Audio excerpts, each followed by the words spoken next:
दोस्तों नमस्कार। आपका हार्दिक स्वागत है स्टेट एकेडमी के इस शानदार प्लेटफॉर्म पे। दोस्तों आज हम साइंस एंड टेक्नोलॉजी में टेक्नोलॉजी पार्ट के जितने भी पीवाईक्यू है जो आरएस 2013 के प्रीलिम्स से लेकर आरएस 2023 प्रीलिम्स तक जितने क्वेश्चन भी आए हैं उन सब के बारे में हम डिस्कशन करने वाले हैं। आज की क्लास इसलिए इंपॉर्टेंट है दोस्तों कि इससे आपको दो फायदे होंगे। पहला फायदा ये, एक तो ये कि आपको आरपीएससी की रेंज पता चलेगी कि किस तरह से कितनी डेप्थ में आरपीएससी आपसे क्वेश्चन पूछ सकती है। दूसरा, आप अपनी स्ट्रेटजी बना पाएंगे कि टेक्नोलॉजी की तैयारी करने में हमें किन किन बातों का ध्यान रखना है, किन किन चीजों पे फोकस करना है। ठीक है, तो चलिए इन सभी बातों के साथ बिना किसी देरी के आज की क्लास प्रारंभ करते हैं। पहला क्वेश्चन है दोस्तों, राजस्थान में artificial intelligence of things innovation hub की स्थापना कहां की जाएगी। दोस्तों 2023 में पूछा गया, ये जो है artificial intelligence of things innovation hub की स्थापना कहां होगी। तो दोस्तों इसका आंसर है जोधपुर में। कहां होगी दोस्तों? जोधपुर में एक प्रोग्राम चलता है city innovation cluster. Innovation cluster, इस कार्यक्रम के तहत ये जो है हब बनाया जाएगा। और कहां बनाया जाएगा दोस्तों? आपका जोधपुर में। ठीक है, इस तरह की चीजें, ये क्वेश्चन आपको क्या बताता है कि इस तरह का कोई भी संस्थान जो तकनीकी क्षमता से लैस है उसके बारे में आपसे सवाल पूछा जा सकता है। आपसे पूछा जा सकता है कि राजस्थान में excellence centre of sickle cell disease कहां स्थापित किया गया है। आपसे पूछा जा सकता है कि राजस्थान में सेंटर फॉर बायोटेक्नोलॉजी कहां स्थापित किया गया है। तो ये सारी बातें आपको ध्यान रखनी है। बजट और इको सर्वे में खासकर ऐसे संस्थानों का जिक्र आपको मिलता है, उनको ठीक ठीक आप याद कर लिया करो। ठीक है भाई, चलिए अगला क्वेश्चन देखते हैं। राजस्थान विधानसभा द्वारा 2023 में पारित एक विधेयक द्वारा दूसरा राजस्थान पशु चिकित्सा और पशु विज्ञान विश्वविद्यालय कहां स्थापित किया जाएगा। देखिए, राजस्थान में एक यूनिवर्सिटी है जिसका नाम है राजस्थान पशु चिकित्सा और पशु विज्ञान विश्वविद्यालय। ठीक है भाई, अब इसी तरह की एक और यूनिवर्सिटी खोले जाने का सरकार ने बजट में प्रोविजन किया, जो कि अब प्रक्रिया में आ गई है, अब बन रही है। ठीक है ना, तो आपको पता होना चाहिए कि वो जो दूसरी यूनिवर्सिटी है वो कहां बनेगी। तो ये भी बजट से आ गया है सवाल, इको सर्वे में भी इसके बारे में दिया हुआ है। तो आप देखेंगे कि जोबनेर क्षेत्र जो है वहां पर इसे स्थापित किया जाएगा। तो अब बात आती है कि पहला कहां होगा। आती है ना, ओबीएस है, हमें जानना चाहिए, ऐसे दिमाग भी हमारा ऐसे ही काम करना चाहिए। तो पहला है दोस्तों बीकानेर में। पहला कहां है? बीकानेर में। ठीक है, अब बीकानेर में पहला है, नाम सेम है। दूसरा जोबनेर में हो गया। अब एक और यूनिक फैक्ट है इसके बारे में कि राजस्थान अकेला ऐसा स्टेट है जिसके पास दो इस तरह के विश्वविद्यालय है जो पशु चिकित्सा के लिए काम करते हैं। ठीक है भाई, राजस्थान अकेला स्टेट है, ये इंपॉर्टेंट फैक्ट है। चलिए भाई आगे बढ़ते हैं। अगला क्वेश्चन है दोस्तों कि इनमें से कौन सा समूह मिलेट्स सीरियन फसलों का है। यहां पर आपको कुछ ऑप्शन दिए गए हैं और आपको पहचानना है कि इसमें मोटे अनाज का कौन सा ग्रुप है। मोटा अनाज यानी दोस्तों देखिए, ये जो मिलेट्स होते हैं ना, इनको हम क्या कहते हैं? मोटा अनाज। ठीक है, इन्हें सुपर फूड भी कहा जाता है। इन्हें क्या कहा जाता है? Super food. इन्हें पोषक अनाज भी कहा जाता है, पोषक अनाज। इन्हें सिरी अन्न भी कहा जाता है। अब सिरियन तो संसद में बजट प्रस्तुत करते समय निर्मला सीतारामन, भारत की जो वित्त मंत्री है, उन्होंने इस शब्द का प्रयोग किया। तो सिरियन शब्द भी किसके लिए है दोस्तों? मिलेट्स के लिए। अब ये जानने के अलावा आपको जानना चाहिए कि इंटरनेशनल ईयर ऑफ मिलेट्स कब मनाया जाता है। तो दोस्तों इंटरनेशनल ईयर ऑफ मिलेट्स मनाया गया 2023 में। ठीक है, ये यूएनओ के द्वारा जो है स्वीकृत होता है, तो ये आपको ध्यान रखना है। फिर भारत सरकार चूंकि इसे प्रमोट करती है, तो नेशनल ईयर ऑफ मिलेट भी है, नेशनल ईयर ऑफ मिलेट भी है दोस्तों, जो कि था 2018। हो सकता है इंटरनेशनल ना पूछा जाए क्योंकि वो तो सभी को पता है, नेशनल पूछा जा सकता है, उसको समय भी काफी हो गया है, इसलिए वो फिर से इंपॉर्टेंट हो गया है। तो ध्यान रखिए, ये जानकारी आपके लिए मिलेट्स के बारे में है। अब आइए अपने इस क्वेश्चन पे आते हैं। देखिए ऑप्शन 1 क्या कहता है कि बाजरा, मक्का, कोदो, ज्वार। यहां आप देखेंगे कि जो ये मक्का है ना, ये मोटे अनाज का पार्ट नहीं है। आप देख बाजरा, कोदो, ज्वार तो सही है, जब एक गलत हो गया तो ये पूरा ही ऑप्शन आपका जो है गलत हो जाएगा। दूसरा देखिए रागी, बाजरा, कोदो, मूंग। मूंग दोस्तों मोटा अनाज नहीं होता है, तो ये भी आपका गलत हो गया।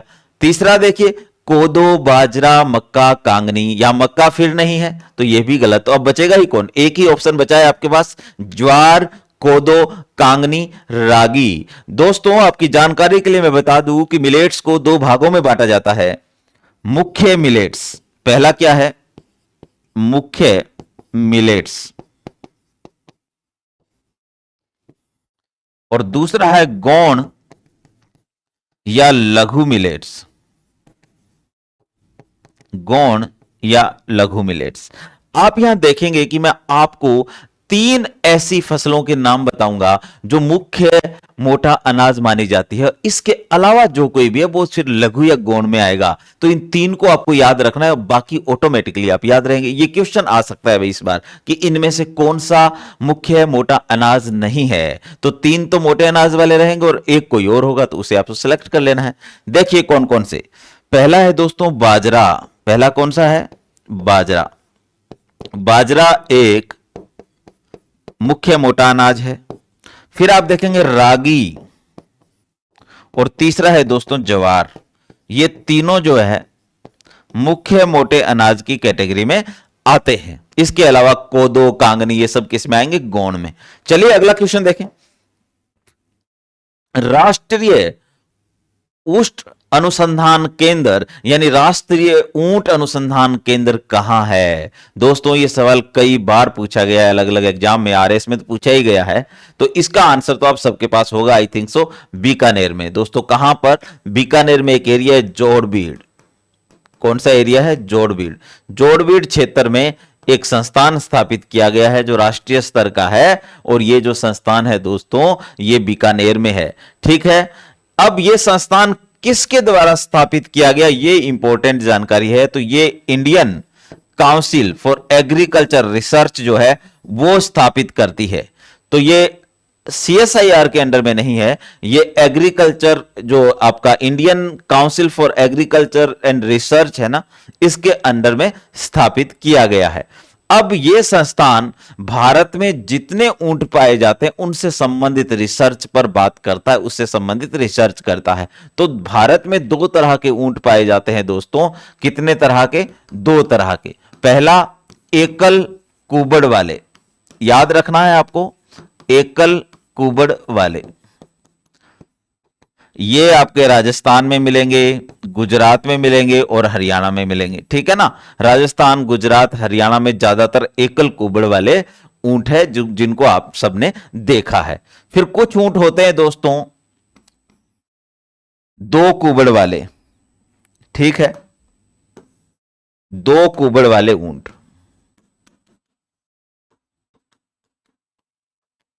क्या भारत में पाए जाते हैं क्या 2 कुबड़ वाले ऊंट? ये स्टेटमेंट के रूप में आ जाए तो आप क्या करेंगे कि भारत में 2 कुबड़ वाले ऊंट भी पाए जाते हैं। जी हां, भारत में पाए जाते हैं। और कहां मिलते हैं दोस्तों, लद्दाख में।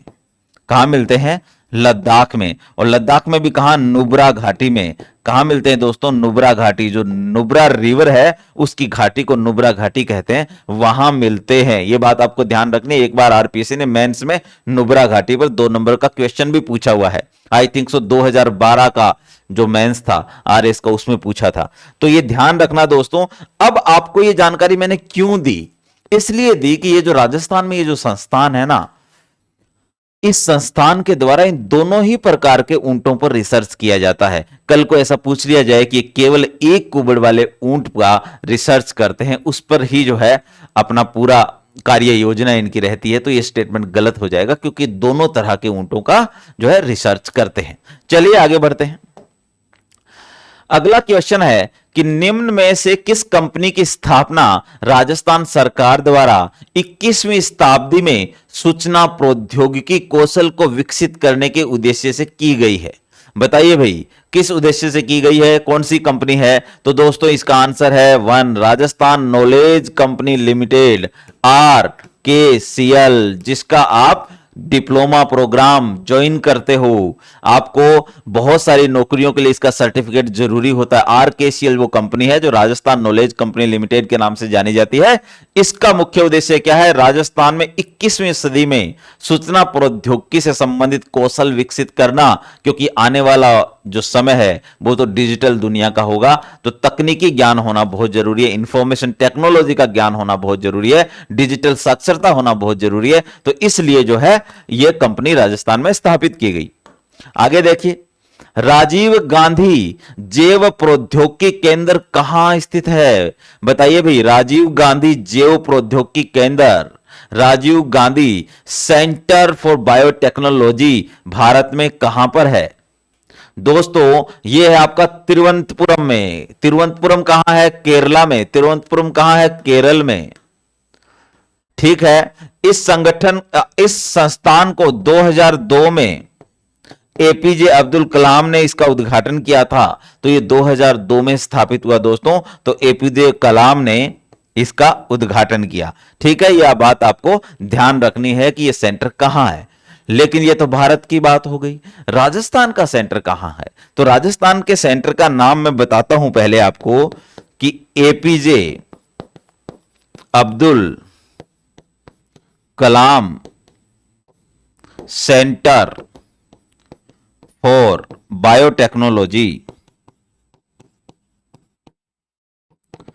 ये दोस्तों जयपुर में है। ये कहां है? ये जयपुर में है। ये बात आपको याद रखनी है कि यदि राजस्थान की बात आ जाए तो आपको पता रहना चाहिए कि भारत का तो तिरुवनंतपुरम में है, और जो ये है APJ Abdul Kalam centre for biotechnology जो है वो जयपुर में है। ठीक है, चलिए अगला क्वेश्चन देखें। निम्नलिखित में से कौन सा फाइल प्रारूप वीडियो फाइल प्रारूप नहीं है? यह दोस्तों बहुत ही सिंपल क्वेश्चन है। आप MP3 MP4 सब बातें करते हो दोस्तों, ठीक है ना? तो यहां MP3 देखते, ये तो ऑडियो के लिए है। ये किसके लिए है दोस्तों? ऑडियो के लिए, ऑडियो फाइल है, तो यही आपका ऑप्शन होगा। इसके अलावा MP4, AV1, MOV, ये सारे के सारे .MOV, ये सब अलग अलग कंपनियों के द्वारा बनाए गए वीडियो फाइल प्रारूप है दोस्तों। तो यहां पर आपका आंसर क्या हो जाएगा? MP3। ठीक है भाई, चलिए अगला क्वेश्चन देखते हैं। यदि किसी पदार्थ की एक बीमा को नैनो रेंज तक घटा दिया गया हो, जबकि अन्य 2 बीमाएं वही बनी रहती है, तो प्राप्त संरचना क्या कहलाती है? तो दोस्तों यदि तीनों बीमाओं में से एक बीमा को नैनो रेंज तक लेके जाया जाए और 2 अपरिवर्तित रहे, तो उस संरचना का नाम होता है दोस्तों क्वांटम वेल। उसका नाम क्या होता है दोस्तों?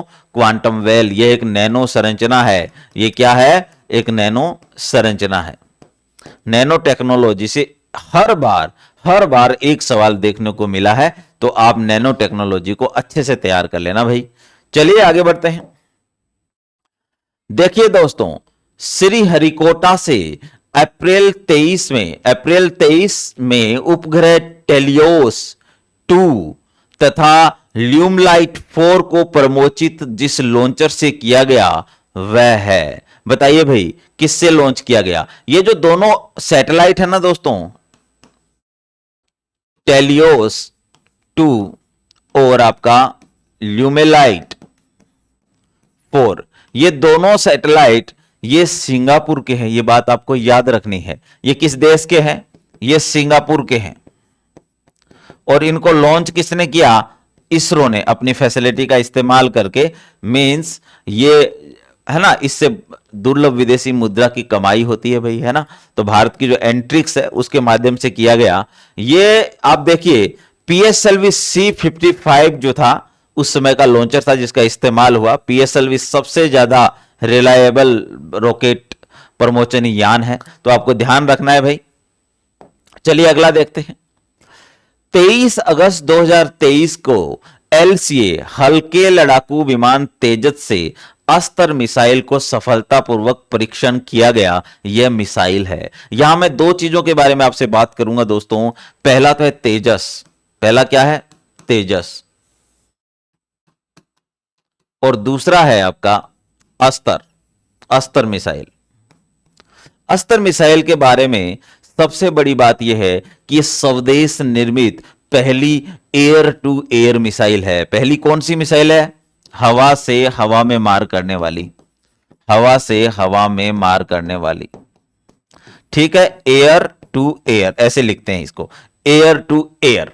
अब आप देखिए, क्या आपको इतनी जानकारी हो कि यह हवा से हवा में मार करती है, तो क्या आप इसका उत्तर निकाल सकते हैं क्या? देखिए पहला ऑप्शन देखो, दृश्य सीमा से परे सतह से हवा में मार करने वाली मिसाइल। तो यह ऑप्शन तो होगा ही नहीं दोस्तों, क्योंकि यहां सरफेस लिखा हुआ है, तो ऑप्शन 1 गायब। दूसरा देखें, दृश्य सीमा से परे बियॉन्ड विजुअल रेंज। ये क्या चीज आ गई भाई? अब नई कोई चीज आ गई है, इसको भी देखेंगे कि हवा से हवा में मार करने वाली मिसाइल। कुछ तो मिल रहा है सिमिलर, हवा से हवा। इसका मतलब इस ऑप्शन में थोड़ी जान है, इस ऑप्शन से हम उत्तर तक पहुंच सकते हैं। लेकिन आगे के ऑप्शन को भी तो देखें, क्या वहां से भी एयर टू एयर लिखा है, हवा से हवा में लिखा है? तो फिर क्या करेंगे, तो देख लेते हैं जरा। दृश्य सीमा के भीतर विद इन विजुअल रेंज, हवा से हवा। देखिए फिर से हवा से हवा में आ गया, तो इसका मतलब ऑप्शन 2 और 3 में झोल है ना। इसका मतलब आप कोई एक को नहीं कह सकते, कुछ ना कुछ बात है, ढूंढेंगे अपन। फिर चौथा है दृश्य सीमा के भीतर सतह से हवा में मार करने। ये होगा नहीं, क्योंकि यह सरफेस लिखा है। इसका मतलब हमने ऑप्शन 1 और 4 को तो हटा दिया है दोस्तों, ये तो हो ही नहीं सकते, क्योंकि अस्त्र मिसाइल जो है ना, वो हवा से हवा में वार करती है। एक चीज और, भारत में अ नाम से 3 मिसाइलें, आकाश, अग्नि, अस्त्र। ठीक है ना। जो अग्नि मिसाइल है वो सरफेस टू सरफेस है, और बैलिस्टिक मिसाइल है, याद रखना है कैसी है, सरफेस टू सरफेस। आकाश कैसी है, सरफेस टू एयर, है ना। और अस्त्र कैसी है, एयर टू एयर। ठीक है भाई। आगे देखिए, यहां पर मैं एक चीज बताता हूं आपको, बियॉन्ड विजुअल रेंज और विद इन विजुअल रेंज जो है, ये मिसाइलों की एक विशेषता होती है। यदि दो फाइटर जेट के बीच, मान लीजिए ये दो फाइटर जेट है, ये पाकिस्तान का फाइटर जेट है, ये भारत का फाइटर जेट है, तो भारत के फाइटर जेट पाकिस्तान के फाइटर जेट को 37 किलोमीटर की दूरी, कम से कम 37 किलोमीटर की दूरी से देख लें और उस पर आक्रमण भी कर दें, और आक्रमण करके वापस लौट भी जाएं, क्योंकि पाकिस्तान वाला एयरक्राफ्ट भी तो मिसाइल को फायर कर सकता है, तो आपको घाटा हो सकता है, नुकसान हो सकता है। तो यदि आप 37 किलोमीटर दूर से कोई मिसाइल फायर करके दुश्मन देश के फाइटर जेट को नुकसान पहुंचा देते हैं और साथ में उस फाइटर जेट की मिसाइल से बच भी जाते हैं, तो इस क्षमता का नाम है बियॉन्ड विजुअल रेंज, यानी ये तो अच्छी क्षमता है। ठीक है ना।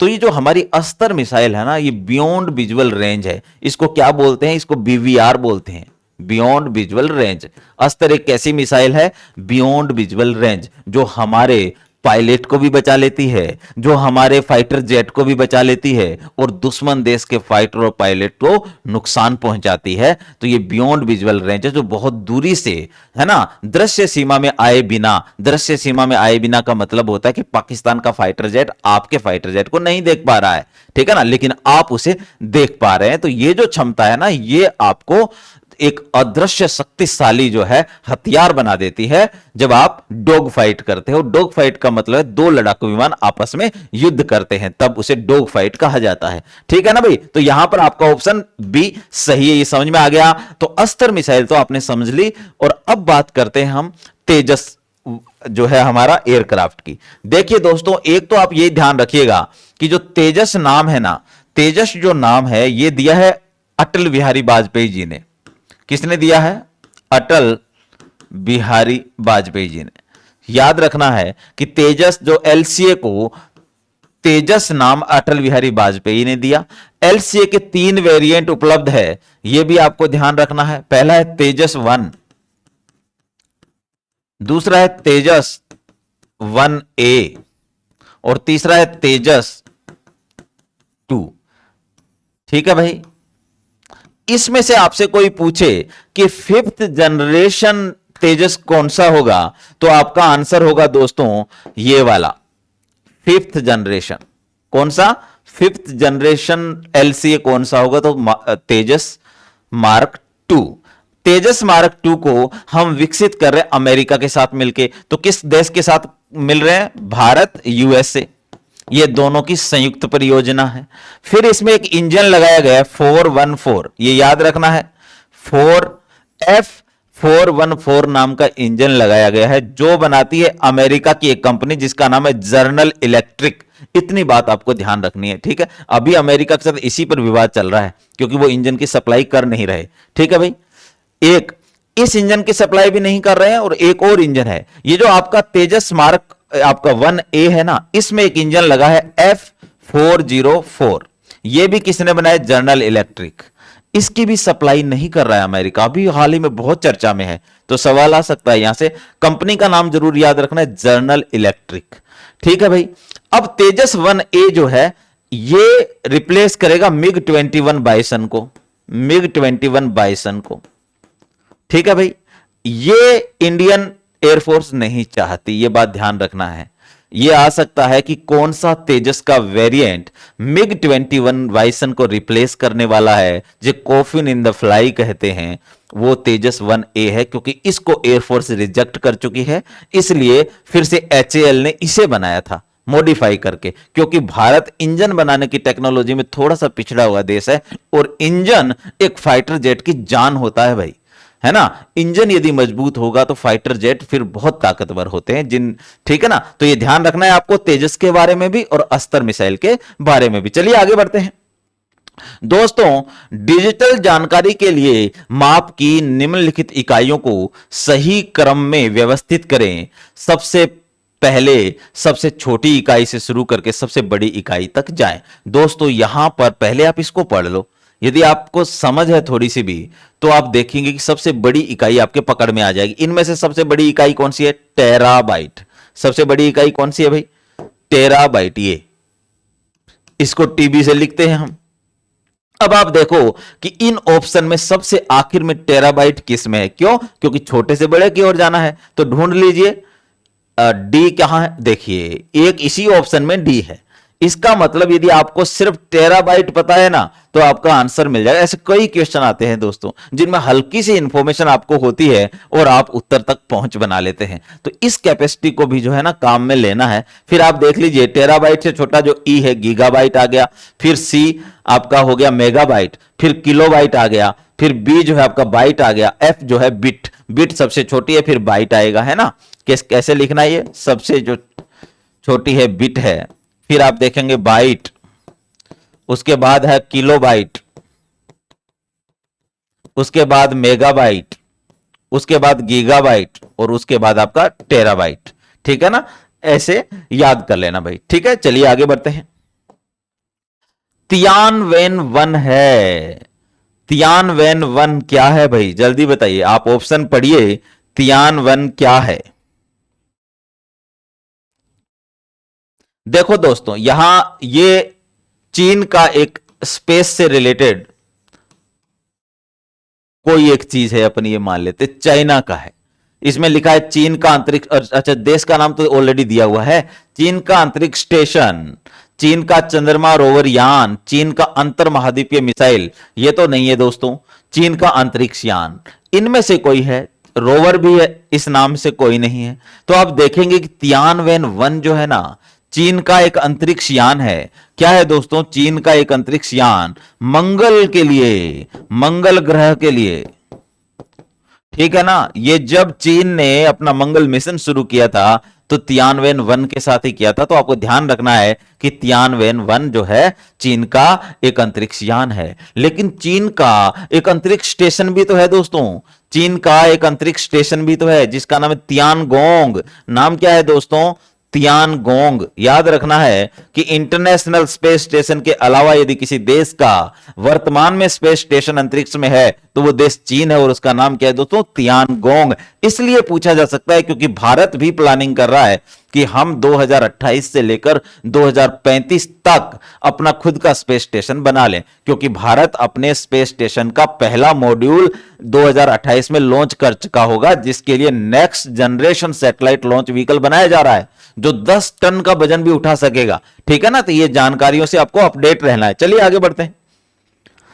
बायोमास का एक उल्टा पिरामिड किस पारिस्थितिकी तंत्र में पाया जा सकता है? दोस्तों पहले तो आप ये देखिए कि पारिस्थितिकी की स्टडी करने के लिए पिरामिड एक बहुत इंपॉर्टेंट पैरामीटर होता है, और आप देखेंगे कि पिरामिड 3 तरह के होते हैं। एक है आपका बायोमास का पिरामिड, ठीक है, बायोमास से सीधा कार्बनिक वजन से लेना है अपने को, तो सीधा सीधा है ना, ज्यादा उसकी टेक्निकलिटी में नहीं जाना है।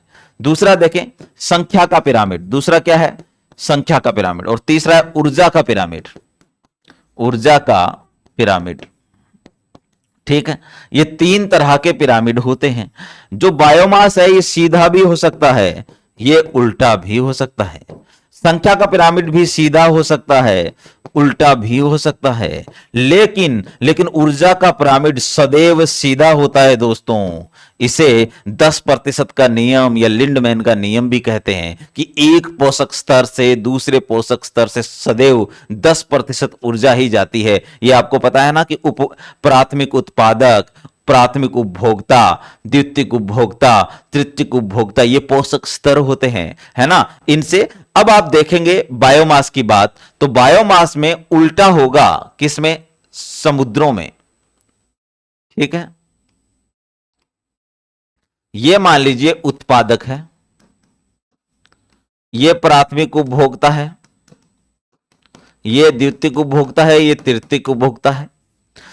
तो समुद्र में दोस्तों क्या होता है? प्राथमिक उपभोक्ता मुख्य रूप से फाइटोप्लैंक्टन होते हैं, जिनकी संख्या तो बहुत होती है लेकिन वजन उनमें कम होता है। वो तो माइक्रो ऑर्गेनिज्म जैसे होते हैं, है ना। लेकिन बाकी जीव जंतु कितने बड़े बड़े होते हैं, मछलियों को देखो आप, है ना। तो उन सब के वजन की बात करोगे ना, तो समुद्री तंत्र एक ऐसा तंत्र है जो उल्टा, इनमें से, है ना, उल्टा बनाएगा। तो ये ध्यान रखना है, समुद्री जो तंत्र है वो कैसा पिरामिड बना लेगा? उल्टा। ठीक है भाई, चलिए आगे बढ़ते हैं। निम्न में से कौन सा आवृत्ति बैंड इनसैट जीसैट उपग्रह संचार हेतु उपयोग में नहीं लिया जाता है? दोस्तों देखिए, यहां लिखा है का बैंड, यहां लिखा है सी बैंड, यहां लिखा है कू बैंड, और यहां लिखा है एमएफ, है ना। एमएफ का मतलब मीडियम फ्रीक्वेंसी। तो दोस्तों मीडियम फ्रीक्वेंसी पे तो काम करते हैं आपके रेडियो स्टेशंस, तो ये उसके लिए काम में नहीं आता है। ट्रांसपोंडर पर आमतौर पे सैटेलाइट में, या तो ये देखो संचार के लिए, सैटेलाइट संचार के लिए, सैटेलाइट संचार के लिए जो ट्रांसपोंडर पर बैंड लगे रहते हैं उनमें मुख्य रूप से एक तो होता है का बैंड, दूसरा होता है कू बैंड, और तीसरा सी बैंड होता है दोस्तों। तो ये बहुत इंपॉर्टेंट है, इनको याद रखिएगा।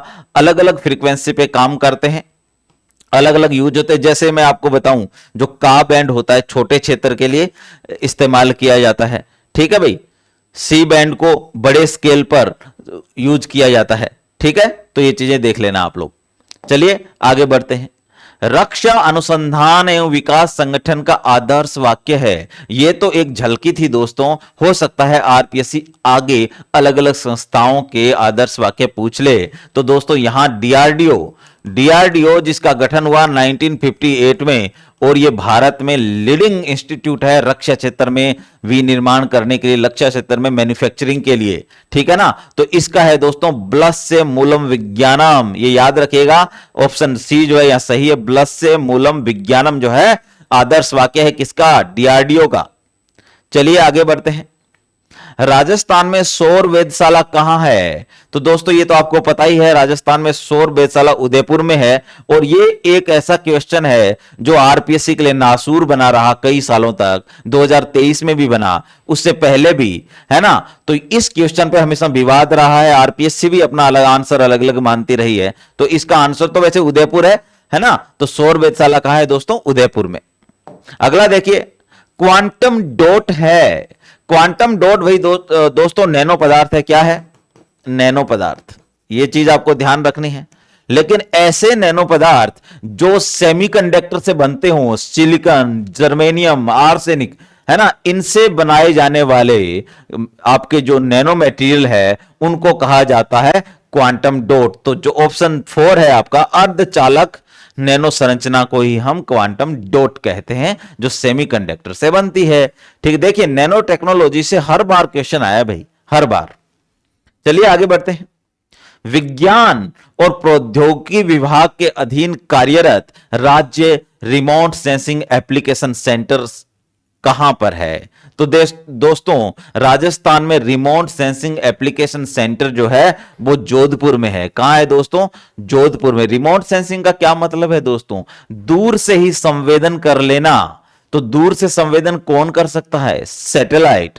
तो जो सैटेलाइट का डेटा है इसरो का, है ना, जो मैपिंग का डेटा है, पानी कहां मिलेगा, खनिज कहां होंगे, किस तरह के खनिज होंगे, इस तरह की जो जानकारियां हैं इसरो के सैटेलाइट्स देते हैं, जिनको हम रिमोट सेंसिंग सैटेलाइट कहते हैं। रिमोट सेंसिंग सैटेलाइट भी दो तरह के होते हैं, एक्टिव और आपका पैसिव। जो पैसिव होता है वो केवल दिन में काम करता है, और जो एक्टिव होता है वो दिन और रात दोनों में काम करता है, क्योंकि उसमें एक विशेष प्रकार का राडार लगता है जिसका नाम सिंथेटिक अपर्चर राडार होता है, सार, जिसे शॉर्ट में क्या कहते हैं? सार। इसी से एक उपग्रह Nisar, NASA ISRO synthetic aperture radar, अब देख लीजिए वो किस तरह का रिमोट सेंसिंग सैटेलाइट है। समझ में आ गई बात? अब यह डेटा भारत के केंद्रीय एजेंसी के पास हैदराबाद में स्टोर होता है, जिसे रिमोट सेंसिंग एजेंसी कहते हैं।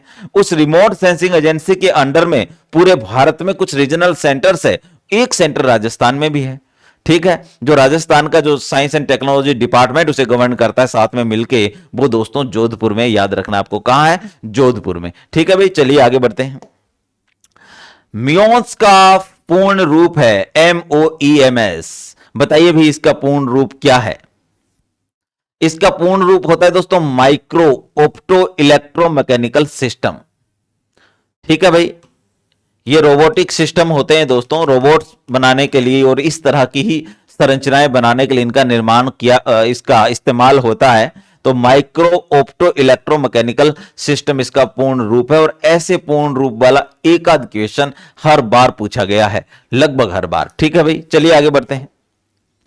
पृथ्वी का पूरा चक्र लगाने वाले प्रथम सौर ऊर्जा चलित वायुयान का नाम क्या है? दोस्तों, सोलर इंपल्स पहला ऐसा वायुयान था जो सोलर एनर्जी से चलता था। एक सिंगल बूंद भी इसने तेल की इस्तेमाल नहीं की कभी। इसका एक वेरिएंट जिसने पूरी पृथ्वी का चक्कर लगा दिया था वो है दोस्तों आपका सोलर इंपल्स 2। याद रखना है, कौन सा है भाई? Solar impulse 2। चलिए अगला क्वेश्चन देखें। भारत का कौन सा भारतीय राज्य पहला डिजिटल राज्य घोषित किया गया है? बताओ भी, ऑफिशियली भारत का कौन सा राज्य डिजिटल राज्य घोषित किया गया है? जल्दी बताइए। देखिए, आंसर है केरल। आंसर क्या है दोस्तों? केरल। लेकिन ऐसा क्यों है? क्यों है कि यह पहला डिजिटल राज्य? ये इसलिए है दोस्तों कि केरल के सभी गांव ब्रॉडबैंड से जुड़े हुए हैं। सभी गांव ब्रॉडबैंड से जुड़े हुए हैं। ठीक है, पहली बात। पूरा राज्य 100% मोबाइल कनेक्टिविटी में है। तो 100% मोबाइल कनेक्टिविटी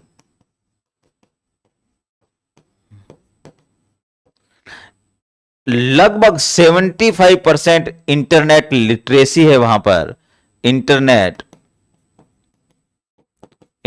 लिटरेसी, इंटरनेट को जानने वाले लोग हैं 75%। तो ये वाली विशेषता भारत के अन्य किसी भी राज्य में नहीं है, केवल केरल में है। इसलिए केरल को क्या कहा गया है दोस्तों? भारत का पहला डिजिटल राज्य। ठीक है भाई, चलिए आगे बढ़ते हैं। विज्ञान एवं प्रौद्योगिकी को राज्य में लोकप्रिय बनाने के लिए सरकार ने राजस्थान में विज्ञान केंद्र और विज्ञान पार्क स्थापित किए गए हैं। अब दोस्तों, यही पूछ लिया जाए आपसे कि विज्ञान केंद्र और विज्ञान पार्क का उद्देश्य क्या है, तो सीधा यहां दे दिया है, लोकप्रिय बनाना। किसको? विज्ञान एवं टेक्नोलॉजी को, साइंस एंड टेक्नोलॉजी को। तो ऐसा सवाल भी आ सकता है वापस। तो आपको इसीलिए पीवाईक्यू इंपॉर्टेंट होते हैं, जो आपको एक डीप इनसाइट देते हैं। इसलिए आप जो है इनका बहुत यूज किया करो, लगातार पीवाईक्यू सोल्व करते रहा करो। देखिए, तो यहां उन सही स्थानों को पहचाने जहां पर विज्ञान पार्क अब तक स्थापित किए गए हैं। तो देखिए, राजस्थान में विज्ञान पार्क अब तक दोस्तों आप देखेंगे कि जो ऑप्शन सी है, जयपुर, नवलगढ़ और झालरापाटन, यहां पर जो है स्थापित किए गए हैं। तो ऑप्शन सी जो है आपका सही है। ऑप्शन सी की बजाय यहां आरपीएससी 1 2 3 4 लिखती है तो आपका यहां 3 हो जाएगा। चलिए अगला देखें। एक वयस्क दैहिक कोशिका से क्लोन की गई पहली स्तनपायी डोली भेड़ के बारे में कौन सा तथ्य सही नहीं है? दोस्तों, दुनिया में पहला क्लोन, किसी मैमल्स का पहला क्लोन जो था वो था दोस्तों डोली भेड़। डोली भेड़ जो है 1996 में स्कॉटलैंड के एक इंस्टीट्यूट, रोजालैंड इंस्टीट्यूट में बनाया गया डॉक्टर इयान विल्मुट के द्वारा। ठीक है, ये तो बेसिक इंफॉर्मेशन है। पहले हम क्वेश्चन देखते हैं, फिर आपको मैं अनदर इंफॉर्मेशन दूंगा। देखिए, ऑप्शन 1 है कि डोली वर्ष 1998 में पैदा हुई। अरे मैंने अभी तो बताया आपको ये कि क्या था, ये 1996 में पैदा हुई। तो ऑप्शन पहला ही गलत हो गया। इसका मतलब आगे वाले ऑप्शन आपको पढ़ने ही नहीं है, वो तो ऑलरेडी सही है, क्योंकि 4 में से एक गलत को चुनना था, वो हमने चुन लिया पहले पढ़ते ही। ठीक है ना। अगला देखें, डोली की मृत्यु 2003 में हुई। बिल्कुल सही बात है। डोली भेड़ जो है इसकी मृत्यु कब हुई? 2003 में। डोली स्कॉटलैंड में पैदा हुई, ये बात भी सही है। फेफड़े की बीमारी के कारण डोली का निधन हुआ, ये बात भी सही है दोस्तों। इसका मतलब डोली भेड़ अब जिंदा नहीं है, ये भी अपने आप में एक स्टेटमेंट है, आ सकता है। तो 1996 से लेकर 2003 तक डोली भेड़ जिंदा रही। और दोस्तों कहते हैं कि इसने 6 बच्चों को जन्म दिया, 6 बच्चों को जन्म दिया। यह बात भी आप याद रखिएगा। ठीक है, 6 बच्चों को जन्म दिया किसने? डोली भेड़ ने। और इसे किसने बनाया? डोली भेड़ को बनाया 1996 में डॉक्टर इयान विल्मुट ने। किसने बनाया दोस्तों? डॉक्टर इयान विल्मुट ने। डॉक्टर इयान विल्मुट जो थे वो स्कॉटलैंड के थे दोस्तों, स्कॉटलैंड। यहां पर एक संस्थान था रोजालैंड इंस्टीट्यूट, रोजालैंड इंस्टीट्यूट। ठीक है, तो ये डोली भेड़ के बारे में कुछ जानकारियां जो आप याद रखिएगा। चलिए आगे बढ़ते हैं।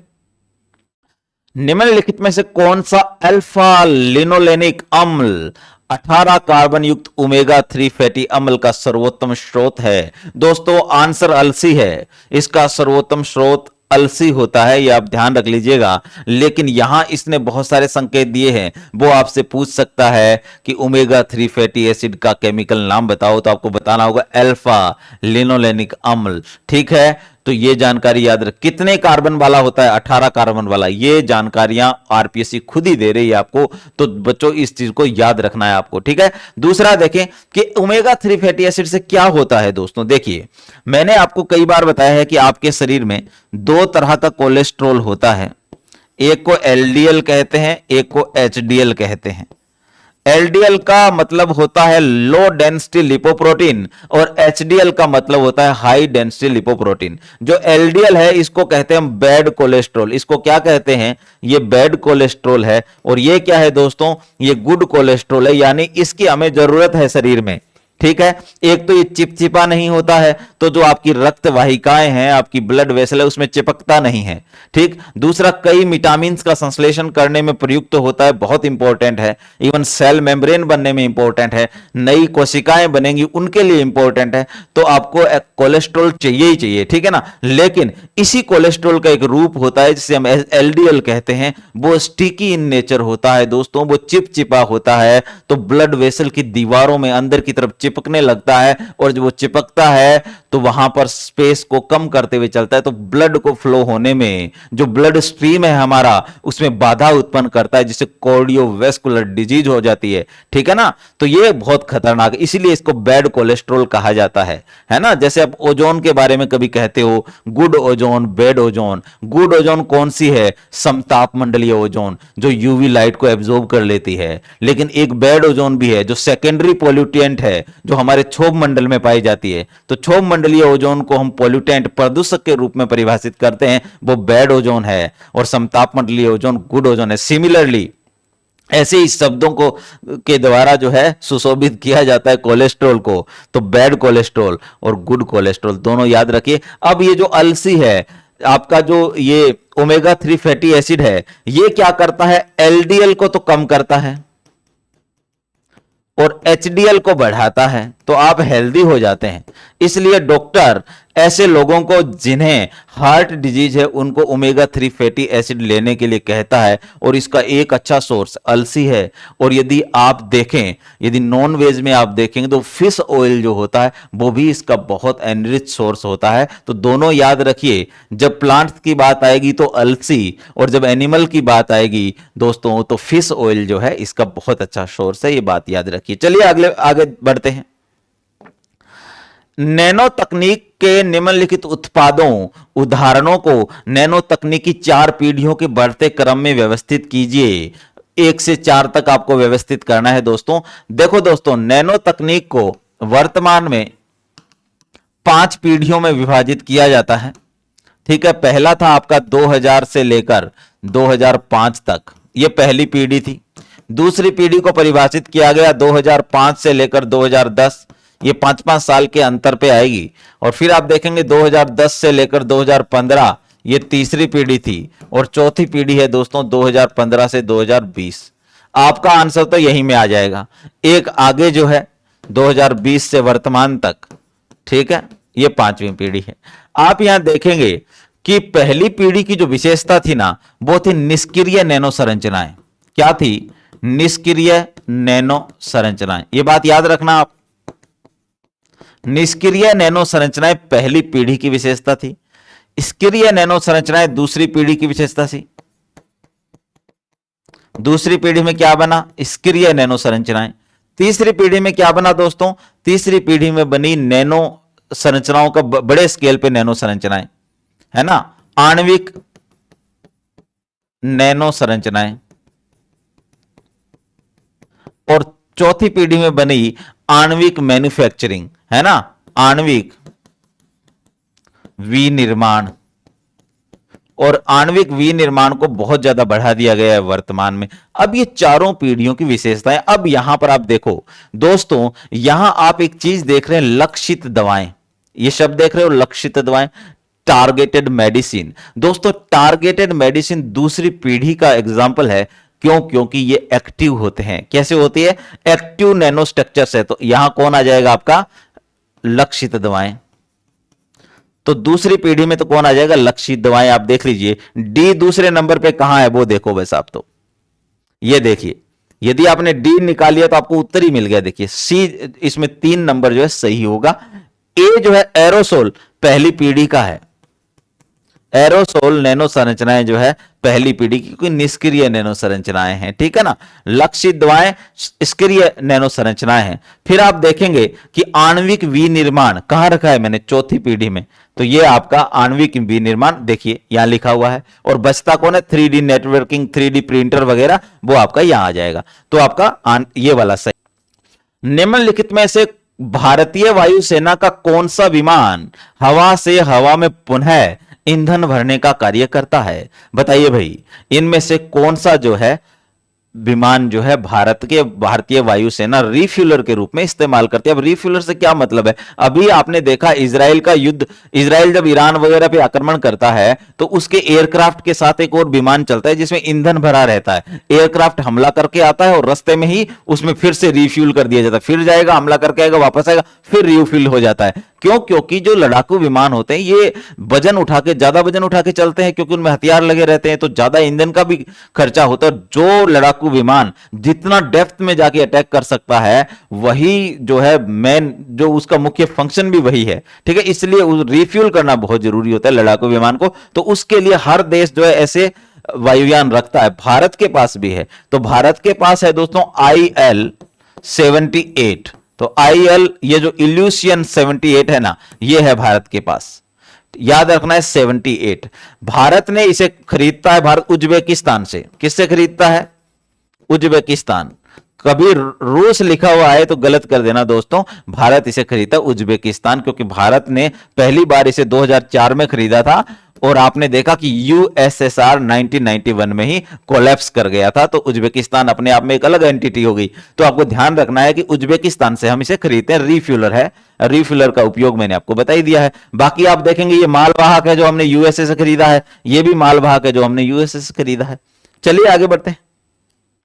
निम्नलिखित में से कौन सी एक भारतीय नौसेना की नाभिकीय ऊर्जा द्वारा संचालित पनडुब्बी है। बताइए भाई, इनमें से कौन सी है जो नाभिकीय परमाणु ऊर्जा से चलती है भाई? आप देखेंगे कि शिशुमार जो है, सल्की या सिंधुबुर, ये सब डीजल इलेक्ट्रिक है। ये कैसी है? ये डीजल इलेक्ट्रिक पनडुब्बियां हैं। आईएनएस चक्र जो है ये भारत की, उस समय जब ये क्वेश्चन आया होगा ना, उस समय आईएनएस चक्कर भारत के पास थी। एक्चुअली ये तो रूस से लीज पर ली थी हमने। क्या किया था दोस्तों? रूस से लीज पर ली गई थी, है ना। लीज का मतलब पट्टा होता है 10 साल के लिए। हमने कब लिया इसको? 2012 में। तो 2022 में हमें ये वापस भेजनी पड़ी रूस। तो आईएनएस चक्कर अब है ही नहीं हमारे पास। हालांकि रूस से एक और न्यूक्लियर पनडुब्बी 2028 तक भारत को मिलने वाली है, वो अलग मैटर है, लेकिन ये वापस जा चुकी है, याद रखना है। इसलिए वर्तमान में भारत की जो न्यूक्लियर सबमरीन है ना, जो अरिहंत, अरिदमन, अरिघट, ये जो है अब इस्तेमाल हो रही है। भारत बना रहा है बहुत सारी, है ना। आने वाले 10 साल में हमारे पास 6-7 न्यूक्लियर सबमरीन हो सकती है। ठीक है, तो ध्यान रखिए भाई, आईएनएस चक्र की बात हो रही है। आगे देखें, निम्नलिखित जोड़े सुमेलित करिए। यहां पर आपको सुमेलित करना है। एक तरफ प्रक्षेपण यान दिया हुआ है, दूसरी तरफ सैटेलाइट दिया हुआ है ना। लॉन्च व्हीकल लिखा हुआ है। आप देखें, उपग्रह प्रक्षेपण यान 3 एसएलवी 3, जब भारत ने सबसे पहले जब परमोचन यान लॉन्च व्हीकल बनाना शुरू किया था, तो पहला यही था। तो आप सोचिए, क्या चंद्रयान 1 उससे भेजा गया होगा? क्या चंद्रयान 1 तो 2008 में भेजा गया, तो ये तो हो ही नहीं सकता ये। फिर रोहिणी देखिए, ये भारत का शुरुआती सैटेलाइट था, जो आपका आर्यभट्ट, भास्कर, रोहिणी, है ना। तो ये आपका एसएलवी 3 से तो रोहिणी भेजा गया दोस्तों। अब देखिए, 1 का बी कहां मिलता है? 1 का बी 2 में मिल रहा है, 1 और 2। इसका मतलब 2 और 3 तो होगा ही नहीं, 1 और 4 में से कोई होगा। आगे बढ़िए। दूसरा है ASLV, augmented satellite launch vehicle. तो एएसएलवी, है ना, दूसरी पीढ़ी का प्रमोचन यान था, दूसरी पीढ़ी का लॉन्च व्हीकल था। एसएलवी को परिवर्धित करके बनाया गया था। इससे दोस्तों ये जो स्रोत है, ये भेजा गया टेलीविजन सेवाओं के लिए और कुछ एक्सपेरिमेंट करने के लिए। तो आप देखिए, सी किस में आ रहा है? पहले और चौथे में, दोनों में ही आ रहा है। मतलब अभी भी हमारा आंसर हमें मिल नहीं पाएगा, हमें और जानकारी चाहिए। आगे देखते हैं। पीएसएलवी 11, पीएसएलवी C11 से दोस्तों चंद्रयान 1 भेजा गया था। कौन भेजा गया था? चंद्रयान 1। चंद्रयान की पूरी श्रृंखला के लॉन्च व्हीकल आपको याद करने हैं, याद रखने ही रखने हैं। ठीक है भाई, आगे देखें। क्या यहां पर जो ए आता है, अब हमारा आंसर मिल गया दोस्तों। अब इस तरह के क्वेश्चन भी देने लगी है आरपीएससी। यहां आपको मिनिमम 3 जानकारियां चाहिए, तब जाके आपका आंसर मिला है। अधूरे ज्ञान के साथ ये क्वेश्चन सोल्व होने वाला नहीं था। बचा हुआ कौन है? आपका जीएसएलवी, जियो सिंक्रोनस लॉन्च व्हीकल। तो जो भारत का एजुसेट है ना, ये इसके द्वारा भेजा गया था भाई। तो ठीक है, जीएसएलवी, एजुसेट। तो इस तरह से सोल्व करने हैं क्वेश्चन, और ऐसे क्वेश्चन आरपीएससी के फेवरेट क्वेश्चन माने जाते हैं। आगे देखते हैं। रक्षा अनुसंधान विकास संगठन ने ल्यूकोस्किन नामक एक औषधि विकसित की। इसका इस्तेमाल के उपचार में किया जाता है। दोस्तों ल्यूकोस्किन जो है ना, ये सफेद दाग बन जाते हैं ना स्किन पे, उसके इलाज के लिए क्रीम बनाई थी। तो ये जो ल्यूकोडर्मा नाम की एक बीमारी के लिए बनाया था। ठीक है, ल्यूकेमिया तो कैंसर होता है ब्लड का, ठीक है ना भाई। ल्यूकोरिया एक रोग होता है श्वेत पर्दर महिलाओं में, है ना। जब वेजाइना से श्वेत पदार्थ निकलने लगता है बाहर, तो वो ल्यूकोरिया है। और फेफड़ों का कैंसर तो ये है ही, है ना, उसके बारे में तो बात ही नहीं कर रहा है। ल्यूकेमिया क्या है? ब्लड कैंसर है, जिसमें डब्ल्यूबीसी बढ़ने लगती है ना, ये ब्लड कैंसर है। डब्ल्यूबीसी की संख्या बढ़ जाती है। कैंसर का मतलब क्या? Uncontrolled growth of cells. ठीक है भाई, चलिए आगे बढ़ते हैं।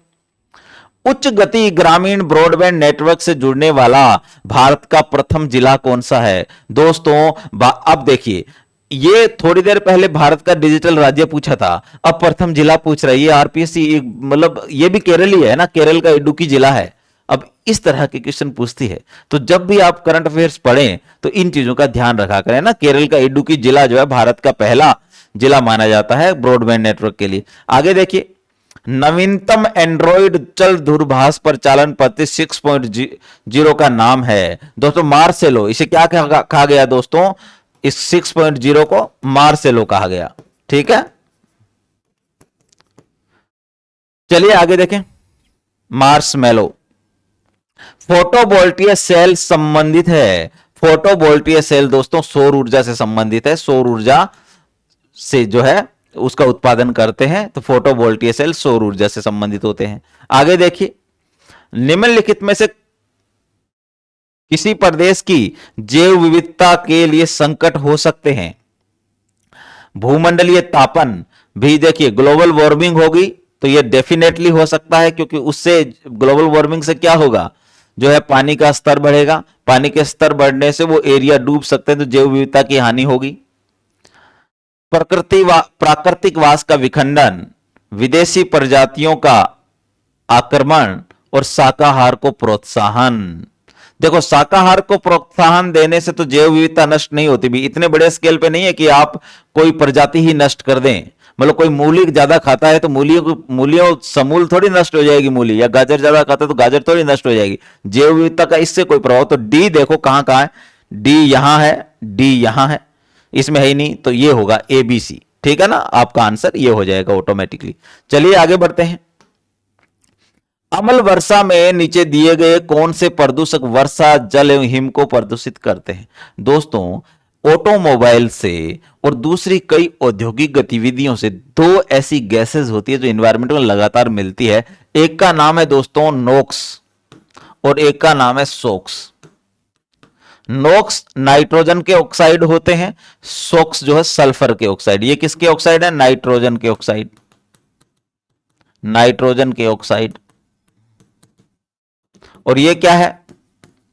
सल्फर के ऑक्साइड। अब नाइट्रोजन के ऑक्साइड और सल्फर के ऑक्साइड वातावरण में जल के साथ मिल जाते हैं, वातावरण में जल के साथ मिल जाते हैं। नोक्स बना लेता है HNO3 नाइट्रिक एसिड, और यह बना लेता है H2SO4 यानी सल्फ्यूरिक एसिड। ये तो खतरनाक चीज है ना, एसिड तो हाथ जला देते हैं।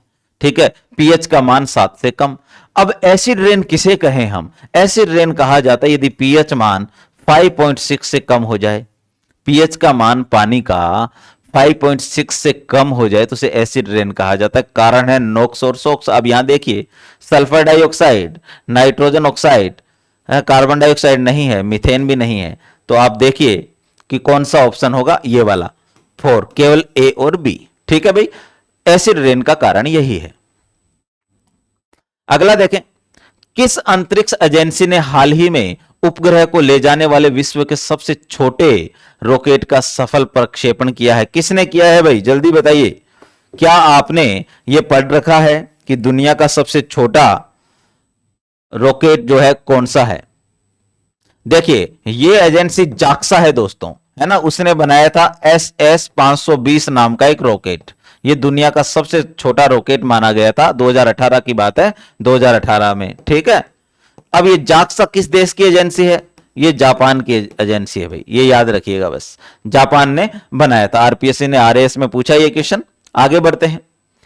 निम्नलिखित में से कौन सा कथन कंपोस्ट के संदर्भ में सही नहीं है?